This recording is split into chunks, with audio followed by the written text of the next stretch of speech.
له کابله تر بلجیمه د سقوط د ورځې هغه سفر دی او هغه څه چې ما لیدلي هغه ما په دې کې انځور کړي. د ژوند له روزګار وروسته په دې کوټه کې له خپلو انځورونو سره بوخت وي، خو کله کله یې خپل هنر داسې آرام طبیعت او شاعرانه ماحول ته هم بیایي. که څه هم دا افغان انځورګر اوس جلا وطن دی، خو هنر یې لا هم د وطن په رنګ کې رنګ دی. افغان انځورګر او نقاش انیس بشیر د کابل له سقوط وروسته کډوال شوی او اوس د بلجیم انتورپن کې اوسیږي، خو په جلا وطنۍ کې هم خپل هنر ته نه ده شا کړی. کور کې یا دلته راځم یا دلته ما سره نږدې سیند غاړه ده هلته ځم. نو دغه ویکینډ کې شنبه یکشنبه زه روزګار یم، نو بس خپل شوق پوره کوم.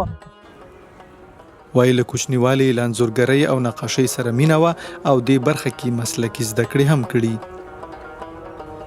سوله، له جګړې کرکه، ټولنیزې ستونزې او بشري حقونه یې د هنر مهم موضوعات دي او په بیلابیلو بڼو انځورونه جوړولی شي.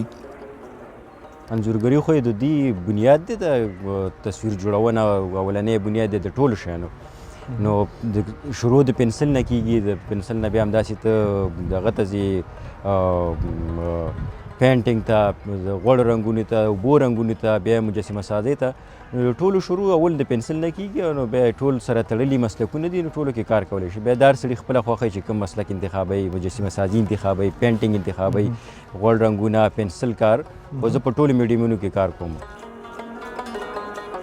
دا افغان انځورګر وایي په کډوالۍ کې هنر لا غوړېدلی او لا یې نوې تجربې ترلاسه کړي دي. تاثیر خبره ده چې هلته په افغانستان آرټ څنګه و دلته څنګه و.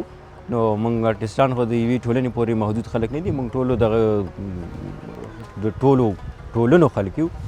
نو تاثیر دغومره وکړو چې ما دلته زه رالم، ما اروپایي آرټ هم وکړو، دا آرټسټان مې وکتل، د دوی آرټ مې وکاته، خپل آرټ مې وکاته چې زموږ په هیوادونو کې یا په اسیا کې خلک کم آرټ خوښوي او کم هنر خوښوي، او په افغانستان کې په اروپا کې خلک کم هنر خوښوي.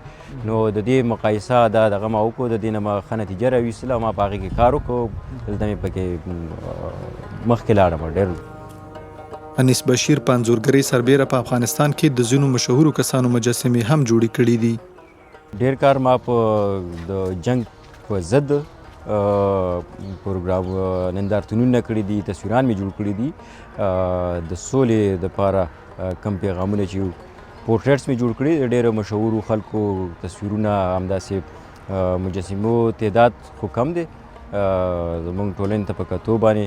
خو مجسمه سازۍ کې مې هم کار کړی دی، لرګي کې په ووډ کاروینګ ورته وایي، او هغې کې مې هم کار کړی دی او پکې لګیا یو.